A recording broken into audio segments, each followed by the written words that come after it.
사무엘상 8장 4절에서 9절까지 교독을 할게요.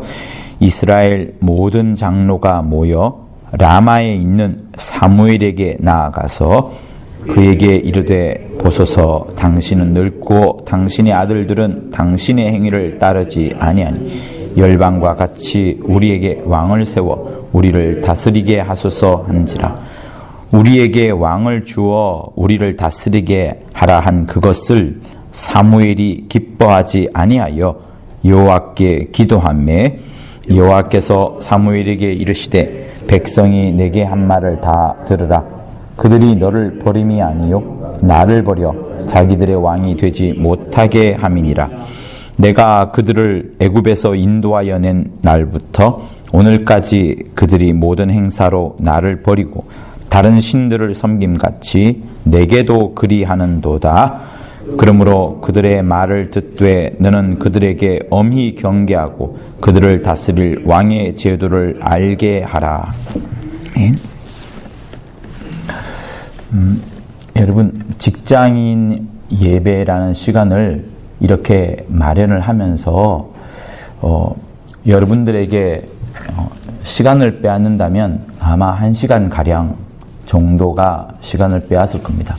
물론 오가는 길을 여러분들이 또 저 추가할 수도 있겠지만 이 시간을 그렇게 여기시면 좋겠어요. 하나님께서 각각의 또 그룹들마다 또 사람들마다 그들을 하나로 묶어주시고 그 묶어주신 그 그룹들에게 가장 필요한 말씀을 주시는 것이 늘 있어 왔었습니다. 구약 때도 레위인들과 제사장들에게만 주시는 말씀, 그리고 석공들과 또 성전 건축하는 사람들에게 주시는 말씀, 각각마다 또 하나님이 주시는 그 지파별로 주시는 말씀도 있었고, 또 신약에 와서도 교회를 이루어가면서 여러 지체들이 있지만 지체들에 따라서 그들이 어떤 특색을 이루어가고 또 힘을 모으고 정보를 하나로 취합을 하면서 더 많은 시너지 효과를 일으킬 수 있기 때문에 그들을 따로 모아서 예배드린 경우도 여러분 족족 찾아볼 수가 있습니다.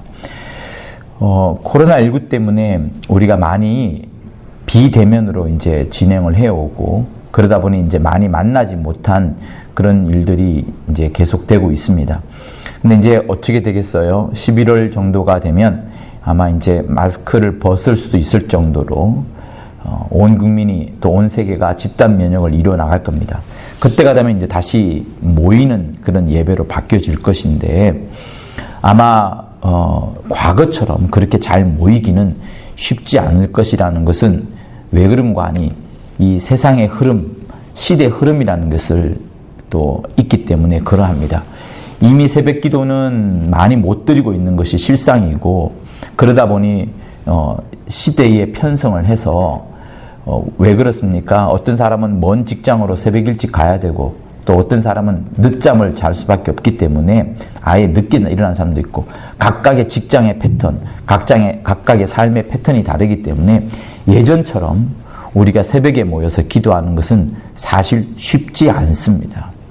그래서 성락교회 청년부는 이미 15년 전, 아니 그보다 더 이전부터 새벽 기도를 이렇게 온라인으로 보내는 방법으로, 그러니까 목사가 메시지를 전하면 그 메시지를 담아다가 바로 전송을 하고, 그래서 직장인들이 움직이면서 말씀을 듣고 또 움직이면서 눈을 감고 지하철에서 기도를 하고 움직이면서 기도 제목을 갖고 외쳤던 것이 이 성락교회 청년부들이 이미 해왔던 방법입니다.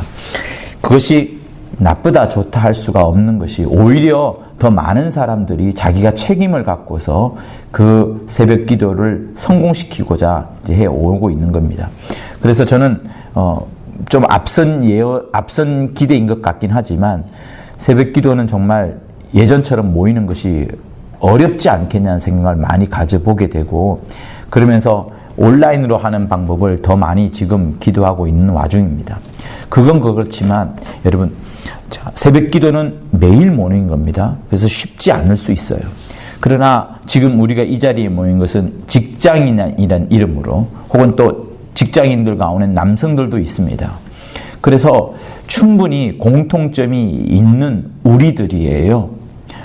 다른 사람들보다 시간이 매우 부족하긴 하지만, 그렇지만 삶에 있어서 누구보다도 땀을 흘리고 또 열심을 내고 그 삶 가운데에서 재미도 있고 또 물질을 벌어서 생계를 이어나가기도 하는 중요한 일을 우리가 하고 있습니다. 그러나 우리 마음속에 여러분 어때요? 여전히 하나님은 살아계셔서 내가 바쁜 와중에도 하나님은 내 삶에 개입하시고 또 하나님께서 관여하시기를 원하시는 겁니다. 그런 차원에서 우리가 가장 많이 좋은 시간을 가지려면 예배를 드림으로써 저는 여러분들에게 가장 필요한 말씀을 나름대로 영감을 구해서 전해주고, 여러분들은 이 예배라는 시간을 통하여서 함께 모이고 그러면서 교제하고 또 인사 나누고 또 서로의 안부를 묻고 또 기도를 하고요. 그러면서 내가 낮 시간에 다른 여성 성도들 또 시간이 많은 성도들과 다르게 할 수 없는 것들을 이 시간에 할 수 있는 것, 찬양도 드리고 기도도 드리고 우리의 마음도 드릴 수 있는 그런 하나의 응축된 시간을 마련하고자 이런 시간을 준비하게 된 것이라 저는 생각합니다. 그래서 처음부터 이것은 어떤 저의 목회 계획이었던 것이 사실은 아니고, 여러분들의 형편을 한편 살펴보면서 또 목장에서 올라오는 소리가 있었기 때문에 저는 그것이 분명히 하나님의 뜻이라 여겨서 저도 이렇게 순종을 하게 된 겁니다. 성도 여러분, 성경에는 직장인들이 안 나오는 것 같지만 사실은 직장인들이 많이 나옵니다. 니고데모가 밤에 예수를 찾아갔어요. 예수를 찾아가서 놀라운 이야기를 니고데모가 듣지 않습니까? 요한복음 3장에 나오는데, 니고데모가 밤에 찾아간 이유는 그가 예수를 만나는 것이 부끄러워서. 왜? 니고데모는 당시에 공회원이었거든요. 좋게 따지자면 국회의원이고 적어도 공무원의 수준의 사람이 이 니고데모였습니다. 그도 낮 시간에는 나라의 일을 해야 되는 일이었기 때문에 낮 시간엔 자기 일을 맡겨진 일을 다 하지만, 그러나 낮 시간에 들었던 여러 소문들, 예수에 대한 이야기들을 흘려보낼 수가 없어서 그 밤에 예수를 찾아가서 신령한 지식에 대해서, 진리에 대해서 그가 여쭙게 된 겁니다. 그래서 성도 여러분, 우리가 직장이라는 것 때문에 아무리 바쁘다고 할지라도 내 영혼이 여전히 하나님을 찾으려 하고 하나님이 나를 신방하고 내 마음을 두드리려 하는 것은 지워질 수가 없는 거예요. 만약에 우리가 세상의 바쁜 일로 인하여서 나의 영적인 갈급함, 그 영적인 갈구를 억지로 억누른다 그러면 여러분, 내 영혼은 메마를 것이고 그 메마른 틈을 타서 원수 마귀는 충분히 여러분을 공격을 할 겁니다.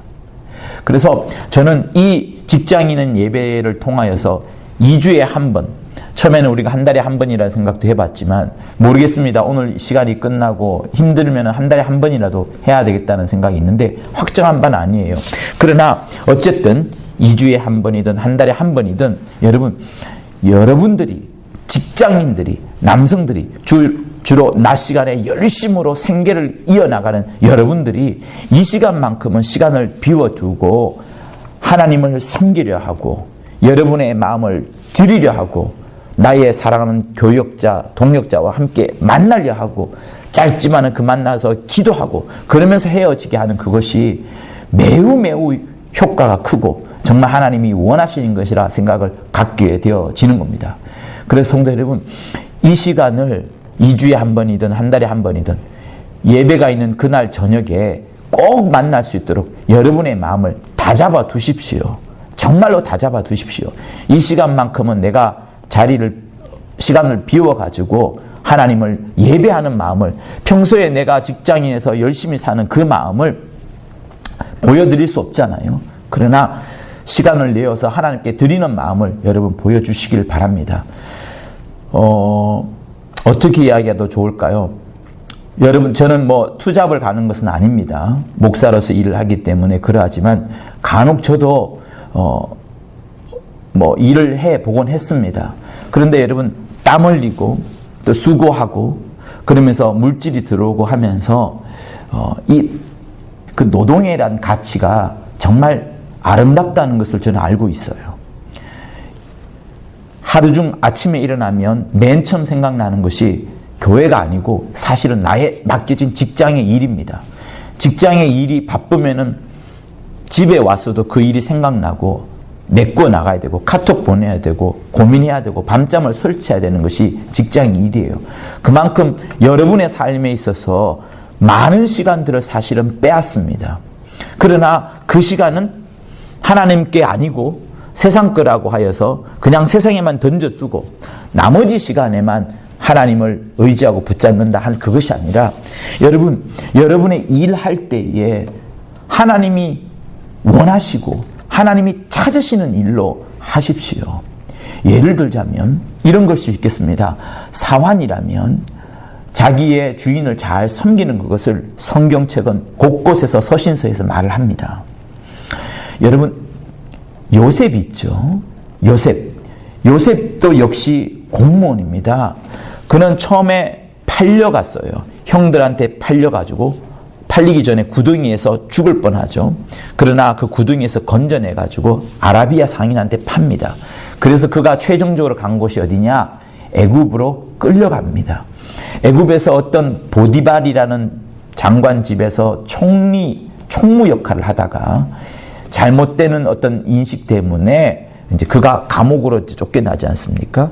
그리고 감옥에서 그가 세월을 보냈는데 감옥에서 들어온 죄인들 죄수 2명을 잘 섬겼다가 나중에 그가 발탁이 되면서 갑자기 총리가 되는 겁니다. 요셉도 공무원으로서의 직분을 갖게 되는 겁니다. 그러면 요셉이 어떻게 살았습니까? 평생 총리의 일을 하면서 그는 한 번도 하나님에 대해서 여호와에 대해서 잊어본 적이 없어요. 왜냐하면 사람들이 요셉을 볼 때 어떻게 보냐면 그는 여호와께서 그와 함께 하시더라. 여호와께서 그와 함께 하심으로 그의 가산과 가축들과 그의 모든 범사에 하나님의 복이 충만하게 넘쳤더라. 이런 복에 대한 것들이 많이 나오는데 항상 사람들이 볼 때에 요셉은 여호와와 함께 하더라, 동행하더라 라는 구절이 성경 곳곳에 나오는 겁니다. 즉 다시 말하면 사람들이 요셉을 볼 때에, 요셉이란 직장인을 볼 때에 그가 어디에 있든지 간에 하나님이 함께하는 모습을 그가 사람들에게 보여주었던 겁니다. 그래서 여러분들이 일을 할 그때에도 거기서 땀 흘리고 바쁘게 막 움직일 그때도 잊어버릴 수 있습니다. 그러나 항상 여러분들에게 숨통이 트여질 때에, 여유가 있을 때에 하나님을 향하여 갈구하는 손길을 내미는 그것, 짧지만은 그 짧은 기도를 올린 그것을 하나님은 보시고 여러분들에게 역사하는 거예요. 많은 시간을 가진 사람이 많은 기도를 한다고 하여서 그가 하나님의 받으심이 되는 것이 아니라 시간이 부족하더라도 그에게 주어진 시간을 따라서 아니면 자기 일 가운데에 늘 틈틈이 하나님께 손을 내밀면서 충분히 여러분들이 하나님과 교제할 수가 있습니다. 낮 시간에는 그렇게 교제하세요. 그리고 우리가 그 평일 오전 12시에 기도 제목을 여러분들에게 올려드리지 않습니까? 그거 한 줄씩 읽어가면서 화장실에서 기도하면 충분히 할 수 있습니다. 저는 군대에서 이상한 군대를 갔기 때문에 예배라는 것을 드릴 수가 없게끔 했고 성경책을 치우게끔 했던 것이 제 머릿속에 여전히 남아있어요. 그러나 그때도 제가 했던 방법은 뭔가 하면 화장실에 가서, 여러분, 화장실에 가서 밥을 먹은 적도 있고 화장실에 가서 기도한 적도 있고 화장실에 가서 운 적도 있고 그러합니다. 여러분의 마음을 어떻게 드리냐에 따라서 하나님이 받으시는 거지, 나의 장소와 시간을 하나님이 보시고 내팽개치고 무시하는 것이 아닙니다. 그래서 교회에서 우리 금천에서 보내주는 그 기도 3가지의 사진 파일, 그거 하나씩 읽어가면서 충분히 여러분 기도할 수 있는 것이고, 또 여러분 직장에서 일하시면서 쉬는 시간이 나오거나 아니면 힘들거나 그때마다 하나님을 향하여 손을 내미세요. 여유 많아서 기도하지 않는 사람보다 여유가 없는 가운데에도 여러분이 손을 뻗쳐서 기도하는 그것을 하나님이 받아주시는 겁니다. 그래서 저는 우리 직장인들이 정말 이 직장인 예배를 사모하고 그래서 한 주간은 뭐 남성이 하든 또 그 다음은 여성이 하든 이렇게 여러분들이 좀 편성을 좀 해 가셔가지고 이 예배는 우리의 것이다. 우리가 드리는 것이다. 이 예배를 식지 않게 하겠다. 이 예배를 계속 진행되게 하겠다. 부족할지라도 혼자서라도 직장이라는 이름으로 예배를 반드시 이뤄내겠다 하는 그 마음으로 이 예배를 성공시켰으면 하는 것이 간절한 저의 바람입니다. 그렇게 할 수 있기를 예수 이름으로 부탁을 드립니다. 자, 오늘 이 본문은 사무엘이 백성들로부터 왕을 세워달라는 이야기를 듣고서 심각하게 실망을 하고 하나님께 기도를 하는데 하나님께서 의외로 그러지 마라. 충분히 하나님은 싫어하시는 내용이거든요. 여호와는 싫어하는 내용인데 그 여호와가 허락을 하게 되고 이스라엘 백성들 가운데서 왕이 시작되는 그런 하나의 기초가 되는 그런 구절입니다. 자, 그러면서 세워지는 왕이 있어요. 처음부터 왕을 세워달라 할 때 누가 부탁을 했냐 그러면 여러분 백성들이 이스라엘 백성들이 왕을 세워달라고 했습니다. 이스라엘 백성들이 왕을 세워달라 하고 그러자 사무엘이 하나님과 상의하고 기도해서 실망했지만 마침내는 하나님께서 허락하시면서 이스라엘의 왕이라는 제도가 시작이 됩니다. 그전에는 사사가 있었고 사사 이전에 여호수아가 있었고 여호수아 이전에 모세가 있어서 이스라엘을 이끌어 왔습니다. 모세도 그랬고 여호수아도 그랬고 사사도 그랬고 그들 모두는 다 하나님의 음성을 어쨌든 들으려고 노력을 했던 자들이에요. 그런데 왕이라는 제도가 이제 들어옵니다.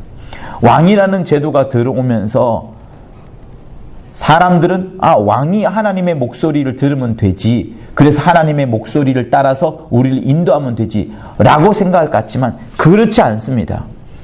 이스라엘 사람들이 흠모했던 것은 이스라엘 그 밖의 나라의 여러 나라들이 특별히 저 주변에 있는 고대 근동의 여러 나라들을 보니까 왕이 힘이 세, 싸움도 잘해. 그래서 막 점령하고 거기서 부가 창출되고 노예가 이끌려지고 막 모든 것이 집중되고 하나의 권력이 집중되면서 막 모든 것이 집약적으로 잘 일어나니까 왕의 제도를 좋아하는 겁니다.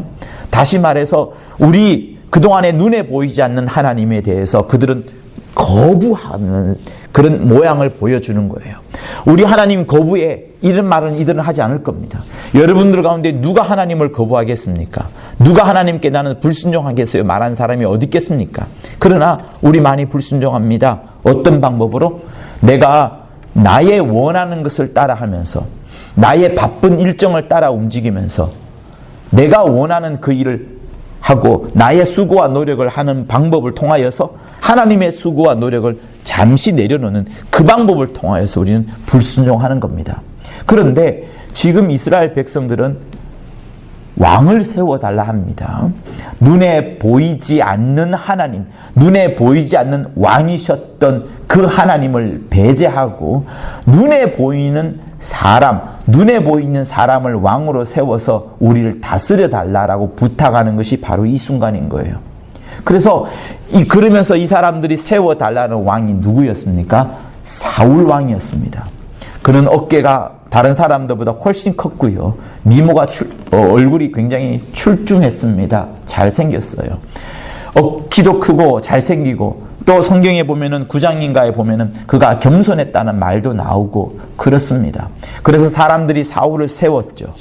사울이 세워지면서 사무엘이라는 선지자가 사울에게 여러 번 말합니다. 하나님의 뜻을 청종하소서, 하나님의 뜻을 따르소서. 그러나 처음부터 여러분 사울 왕은 하나님의 뜻대로 살 수 있는 자가 아니었습니다.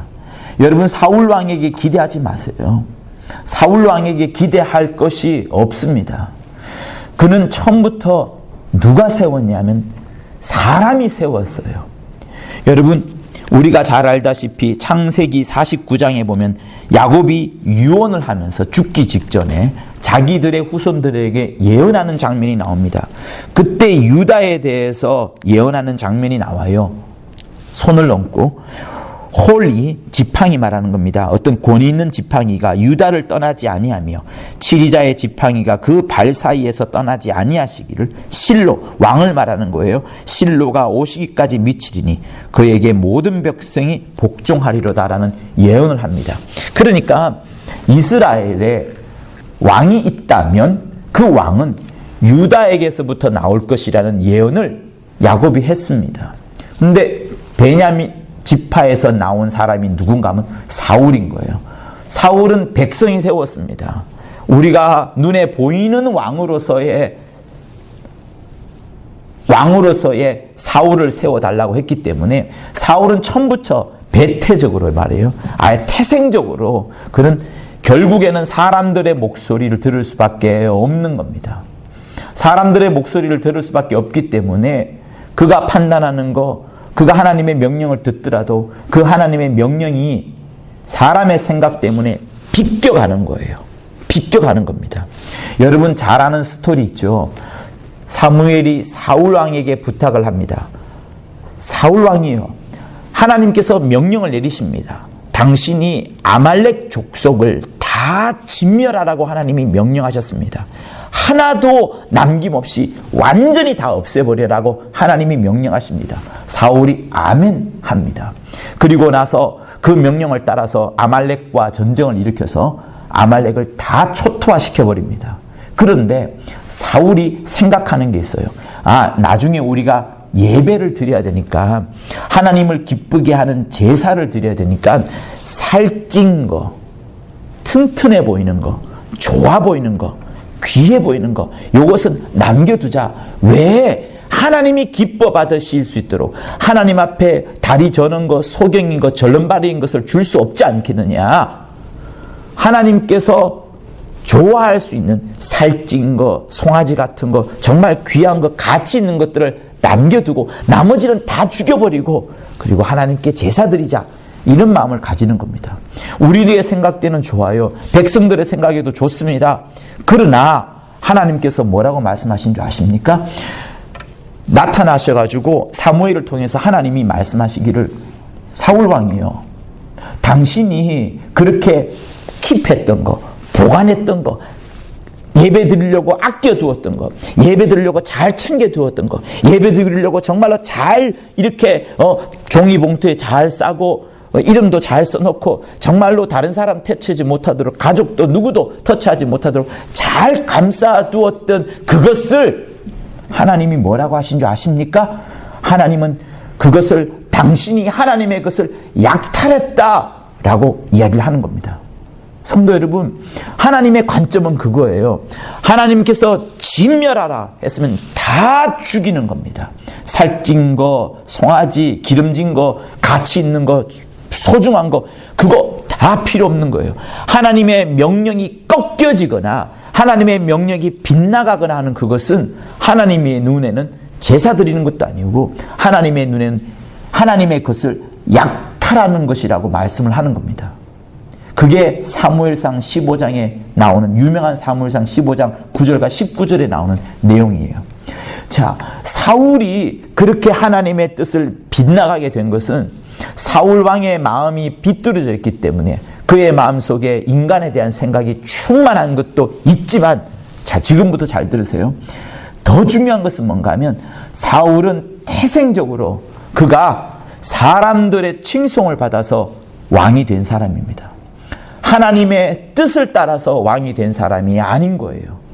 그러니까 우리가 조금 전에 보았던 사울이 노략물을, 자기가 전쟁에서 아말렉을 다 죽이면서 얻었던 그 킵했던 거 있잖아요. 아껴뒀던 그것을 하나님은 소중하게 여겼던 그것은 하나님이 약탈이라고 말하면서, 여기서부터 사울 왕이 하나님의 뜻을 빛나 살아갔는데, 알고 보니까 그 원인을 찾아가 보니까 사울 왕은 처음부터 사울 왕이라는 잘못보다 처음에는 무엇이 있었어요? 백성들이 왕을 주셔서 눈에 보이지 않는 하나님이 아니라 눈에 보이는 왕을 주셔서 그가 우리를 다스리게 하소서, 그로 하여금 우리가 나가서 전쟁에 나가게 하소서 하는 그런 백성들의 마음이 있었기 때문에 시작이 된 겁니다. 성도 여러분, 이 성경책, 그리고 여러분과 저, 우리가 절대로 잊지 말아야 될 것은 우리는 사람의 생각을 따라서 1000명, 10,000명, 수십만 명, 수백만 명이 있을지라도 그 사람의 생각을 따라서 움직이는 것, 사람의 생각이 좋고 아름답고 멋지고 이상적이라 할지라도 그 생각을 따라서 움직이게 되면 우리는 하나님의 뜻과는 빗나가기 때문에 처음에는 아름답게 싸울지라도 결국은 바벨탑처럼 무너지고 마는, 아름다운 결혼을 할지라도 창세기 6장에 나오는 네피림과 결혼한 것과 똑같은 그런 결과를 여러분 가지게 되는 겁니다. 그래서 우리는 단 한순간도 하나님의 뜻을 번나가지 않도록 몸부림치는 것이 필요한데, 사랑하는 직장인 여러분, 여러분들이 직장 때문에 바쁘다 할지라도 정말로 여러분의 마음의 중심의 만큼은 하나님을 떠나지 않겠노라, 하나님의 뜻대로 살겠노라, 하나님이 지금 무엇을 원하는가를 늘 질문하여 봐야 됩니다. 하나님의 뜻이 무엇이 있는가를 늘 여쭈어봐야 됩니다. 저는 여러분들의 물질에 관심 없어요. 하나님도 여러분의 물질에 관심 없으실 겁니다.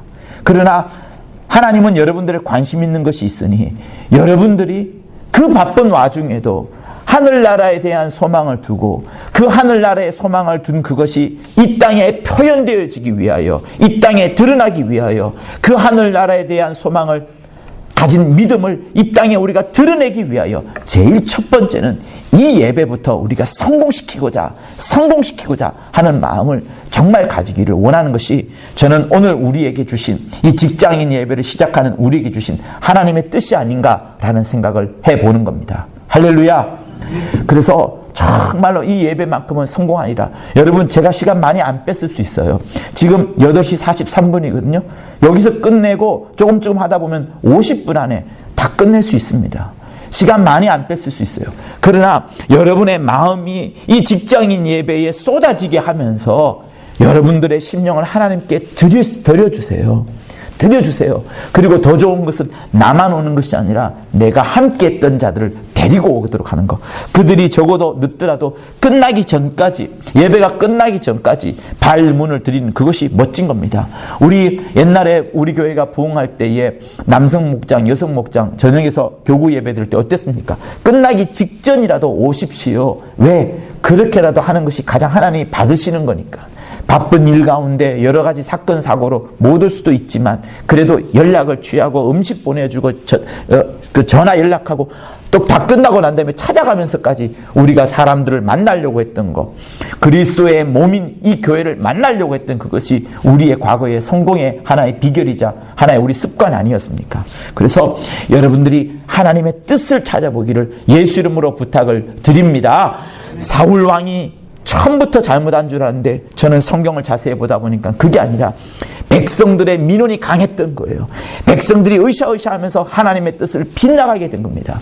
여러분들도 여러분의 생각들이 잘못 모여져서 하나님의 뜻을 빗나가는 것 매우 위험하기 때문에 어찌하든지 하나님의 뜻이 무엇인지, 하나님이 즐겨하는 것이 무엇인지, 하나님이 정말 사모하는 것이 무엇인지, 하나님이 내게 원하시는 것이 무엇인지를 늘 헤아려보고 그 뜻을 모아서 하나님을 기쁘시게 하는 귀한 여러분이 될 수 있을 것을 예수 이름으로 부탁을 드립니다. 할렐루야. 우리 예수 한번 하며 여러분 각각의 마음속에 받은 말씀을 갖고 간절히 기도합니다. 예수여,